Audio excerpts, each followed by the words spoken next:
Hello students, इस video में हम लोग बात करेंगे इलेक्ट्रिक चार्जेस के बीच में लगने वाले इलेक्ट्रोस्टैटिक फोर्सेस के बारे में। तो ये जो फोर्स होते हैं दो चार्जेस के बीच में, वो कैलकुलेट किए जाते हैं कूलम्ब्स लॉ की मदद से।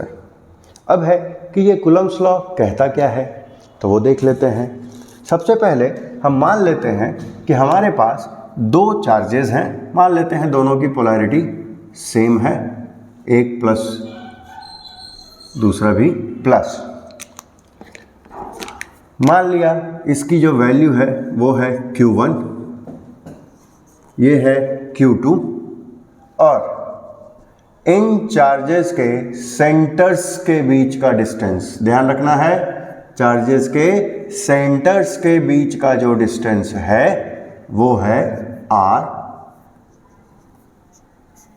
ठीक, पोलैरिटी दोनों की पॉजिटिव है, तो स्वाभाविक है कि सेम पोलैरिटी वाले चार्जेस एक दूसरे को रिपेल करते हैं। ठीक, मतलब जो Q2 है वो Q1 को इस डायरेक्शन में रिपल्शन देगा। ये इलेक्ट्रोस्टैटिक फोर्स हो गया रिपल्शन का। Q1 भी Q2 को इस तरफ रिपेल करेगा। ठीक, तो अब नेचर ऑफ फोर्स तो हमको दिख गया पोलैरिटी के बेसिस पे। मैग्नीट्यूड के बारे में क्या कहता है कूलम्ब्स लॉ? तो मैग्नीट्यूड के बारे में कूलम्ब्स लॉ ये कहता है कि जो इलेक्ट्रोस्टैटिक फोर्स ऑफ रिपल्शन है दोनों चार्जेस के बीच में एक दूसरे के ऊपर, एक दूसरे के कारण, वो डायरेक्टली प्रोपोर्शनल होता है दोनों चार्जेस के मैग्नीट्यूड के प्रोडक्ट के और डिस्टेंस के स्क्वायर के रेसिप्रोकल के। ठीक, इसको हम दूसरे तरीके से ये भी पढ़ सकते हैं कि जो इलेक्ट्रोस्टैटिक फोर्सेस हैं दोनों चार्जेस के बीच में वो प्रोपोर्शनल होता है product of magnitude of charges के, या फिर इन्वर्सली प्रोपोर्शनल होता है स्क्वायर ऑफ डिस्टेंस के। यहाँ पे मैंने दोनों के लिए डायरेक्टली प्रोपोर्शनल वर्ड ही यूज़ किया है, इसलिए यहाँ reciprocal of square of distance की बात हो रही है। ठीक, अब जब हम दोनों को मैथमेटिकली एक साथ लिखना चाहते हैं तो ये एक्सप्रेशन कुछ ऐसा लिखाता है, Q1 Q2 by R square. और जब हम यहाँ पे इक्वल टू का साइन लाते हैं तो एक proportionality constant small k appear हो जाता है। ठीक, तो ये हो गया फॉर्मूला, ये हो गया कूलम्ब्स लॉ। इसी को हम वर्ड्स में भी लिखते हैं। अब हम बात करते हैं k के बारे में। तो इन वैक्यूम जो वैल्यू ऑफ k होती है वो होती है 9 × 10⁹ या फिर 1/4 पाई एप्सिलॉन नॉट। यहाँ जो एप्सिलॉन नॉट होता है वो वैक्यूम का एब्सोल्यूट परमिटिविटी होता है, एब्सोल्यूट इलेक्ट्रिक परमिटिविटी होता है। ठीक है, जिसकी वैल्यू फिक्स होती है। कितनी होती है? तो इसकी वैल्यू होती है 8.854 × 10⁻12 की। ठीक, ये कांस्टेंट होता है वैक्यूम के लिए। अब है कि ये परमिटिविटी है क्या? तो जैसे मिर्च की खासियत क्या है? तीखापन। चीनी का खासियत क्या है? मीठापन। वैसे ही परमिटिविटी इलेक्ट्रोस्टैटिक्स में किसी भी मीडियम की वो खासियत होती है जो मैग्नीट्यूड ऑफ इलेक्ट्रोस्टैटिक फोर्स पर असर डालती है। फोर्स के मैग्नीट्यूड पे असर पड़ेगा इस प्रॉपर्टी का, परमिटिविटी का, किसी भी मीडियम के। ठीक है, वो हम बाद में जानेंगे। अब यहाँ एक सवाल कभी कभी पूछा जाता है कि ये जो एप्सिलॉन नॉट है इसकी वैल्यू तो हमने लिख ली, कांस्टेंट थी, इसकी यूनिट क्या हो सकती है? तो इसकी यूनिट को कैलकुलेट करने के लिए हम लोग वापस से कूलम्ब्स लॉ के ही फॉर्मूले पे जाते हैं। तो कूलम्ब्स लॉ का फॉर्मूला क्या हो सकता है? यहाँ पे F = K की जगह हम वो वैल्यू रख देते हैं 1/4 पाई एप्सिलॉन नॉट वाली, Q1 Q2 by R square. अब हम सिंपल मैथ्स की प्रोसेस करेंगे। चूंकि हमको एप्सिलॉन नॉट की यूनिट चाहिए तो क्रॉस मल्टीप्लाई करके इधर ले आए, फोर्स रेसिप्रोकल में चला जाएगा तो 1/Fe हो गया, 1/4 तो नीचे है ही, और ये Q1 इंटू Q2/r² उधर था ही, तो 1/F, F की यूनिट न्यूटन, ये तो नंबर है इसको यूनिट नहीं होगा, कूलम, कूलम, और डिस्टेंस का मीटर, तो r² है इसलिए मीटर स्क्वायर, तो ये हो गया ऊपर में कूलम स्क्वायर, नीचे हो गया न्यूटन मीटर स्क्वायर, जिसको हम कुछ इस तरह से न्यूटन इनवर्स मीटर इनवर्स 2 कुछ इस तरह से लिख देते हैं। तो ये हमको मिल गई एप्सिलॉन नॉट की यूनिट। ठीक, अब एक्सपेरिमेंट्स में ये देखा गया कि किन्हीं भी दो चार्जेस के बीच में अगर हम उनके बीच के सेपरेशन को सेम रखें और अगर हम मीडियम बदलें तो देखा गया कि वैक्यूम में रखने पर तो उनके बीच में फोर्सेस मैक्सिमम होते हैं, लेकिन जैसे ही वैक्यूम के अलावा किसी और मीडियम में हम रखते हैं फोर्स का वैल्यू घट जाता है। मीन्स हमारे पास फोर्स की दो वैल्यूज हो गई दो चार्जेस के बीच में एट सेम सेपरेशन, एक जब वैक्यूम में, दूसरा जब मीडियम में, और मीडियम में क्या हो रहा है, मैग्नीट्यूड घट रहा है। तो यहां से एक खुराफात हुआ कि इन फोर्सेस के रेशियो को हम कुछ डिफाइन कर दें, है ना। तो मान लेते हैं कि जब चार्जेस वैक्यूम में रखे थे तो उसका वैल्यू हमने सिंबॉलिकली लिख दिया Fv, और जब वो चार्जेस मीडियम में रखे गए तब उसकी वैल्यू हमने लिख दी सिंबॉलिकली Fm। तो इन दोनों का जो रेशियो होगा इसको हमने डिफाइन कर दिया रिलेटिव इलेक्ट्रिक परमिटिविटी के नाम से, या फिर डाई इलेक्ट्रिक कांस्टेंट के नाम से। और ये किसके लिए, उस मीडियम के लिए, किसके रिस्पेक्ट में, वैक्यूम के रिस्पेक्ट में।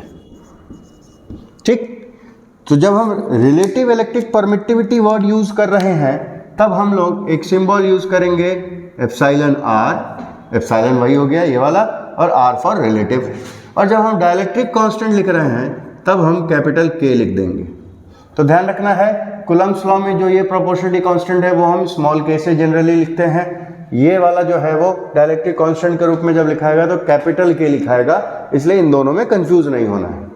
ठीक, तो मीडियम में क्या देखा गया, मीडियम में तो फोर्स की वैल्यू कम हो रही है, मतलब ये जो रेशियो हमने डिफाइन किया है इनमें क्या है कि जो Fv है वो Fm से हमेशा बड़ा है।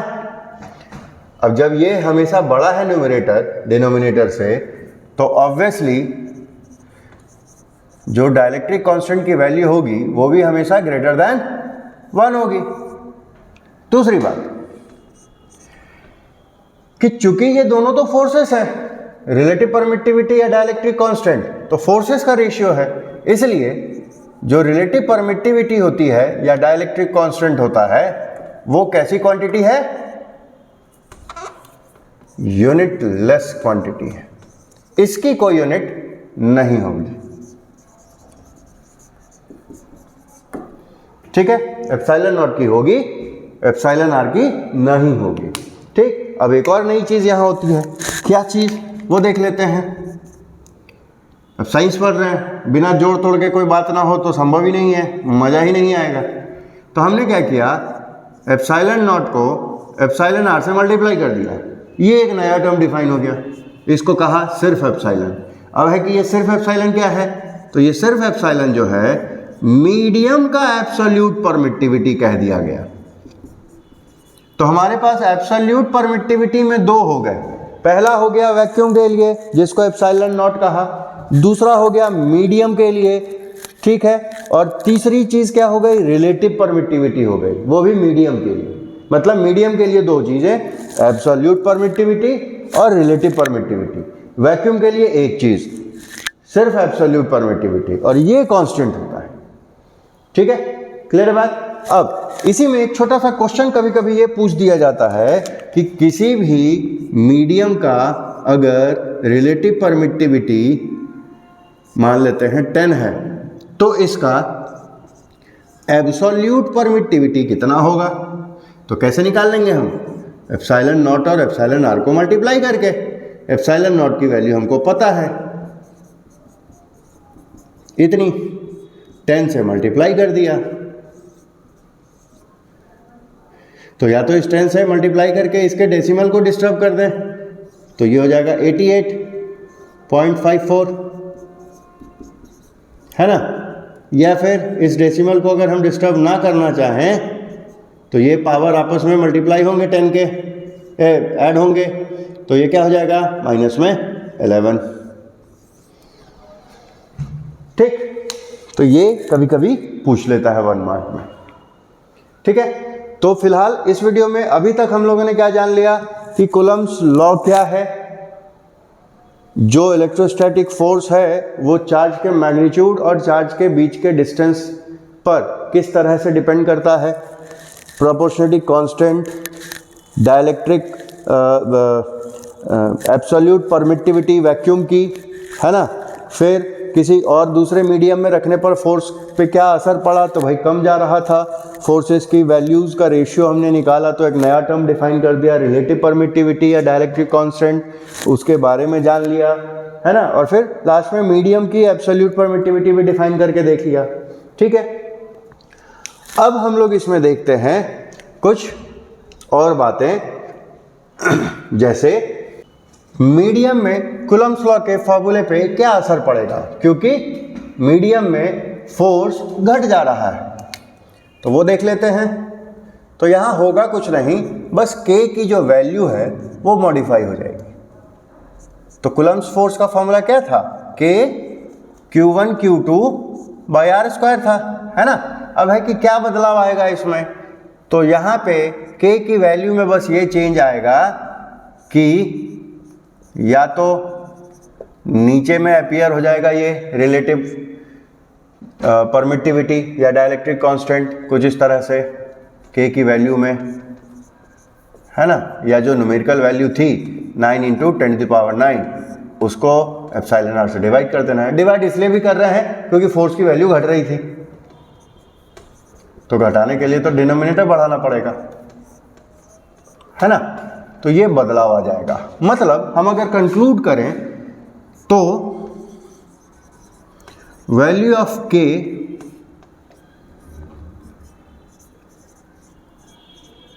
वैक्यूम में कितना हो जाएगा, 1/4πε0 या फिर 9 × 10⁹। और किसी भी मीडियम में of dielectric constant epsilon r कहें या कैपिटल K कहें, यहाँ पे इसकी वैल्यू पे क्या असर पड़ेगा, 1/4πε0 इंटू एप्सिलॉन आर नीचे में अपीयर होगा, या फिर 9 × 10⁹ बाई एप्सिलॉन आर हो जाएगा। ठीक, एक और चीज़ जो 1 मार्क में ही आता है, उसके लिए पेन पेपर छूने की ज़रूरत नहीं है, हमको बस ध्यान देना है इस रिलेशन पे।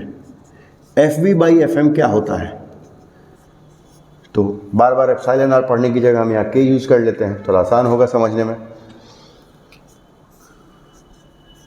तो फोर्स इन वैक्यूम को क्या लिख सकते हैं, K times of force in medium, या फोर्स इन मीडियम को हम क्या लिख सकते हैं, force in vacuum by K, है ना। तो ये रिलेशन जो है एज अ न्यूमेरिकल कभी कभी इंपॉर्टेंट हो जाता है हमारे लिए। फॉर एग्जाम्पल इसी पर देख लेते हैं कि अगर फोर्स इन वैक्यूम दिया हुआ है 100 न्यूटन और रिलेटिव परमिटिविटी दिया हुआ है 10, तो बस फोर्स इन मीडियम कितना, तो क्या करना है हमको, फटाफट फोर्स इन वैक्यूम को K की वैल्यू से डिवाइड कर देना है। ठीक, कॉमन सेंस ये भी है कि फोर्स इन वैक्यूम तो मैक्सिमम होना है, मीडियम में फोर्स को घट जाना था, तो घटाने के लिए क्या करना होगा, डिवाइड ही करना होगा ना। तो force in vacuum divided by 10, K की वैल्यू, तो 100/10। इस मीडियम में फोर्स की वैल्यू मात्र 10 न्यूटन बचेगी, घट जाएगी। मीन्स डाइलेक्ट्रिक कांस्टेंट 10 होने का मतलब है कि उस मीडियम में वैक्यूम के रिस्पेक्ट में फोर्स की स्ट्रेंथ 10 गुनी कम हो गई, k टाइम्स कम हो गई। ठीक है, तो होप कि इस वीडियो में जितनी भी चीज़ें हम लोगों ने अभी डिस्कस की वो क्लियर होंगी। अब मैं ये सजेस्ट करूँगा कि जो भी स्टैंडर्ड बुक्स हैं अपने पास 12th की, उसको रीड करें, समझें और फिर अपनी भाषा में शॉर्ट नोट्स लिखें। ये ज़्यादा बेनिफिशियल है। और किसी भी तरह के डाउट के लिए मुझे मेरे व्हाट्सएप नंबर पर कांटेक्ट कर सकते हैं।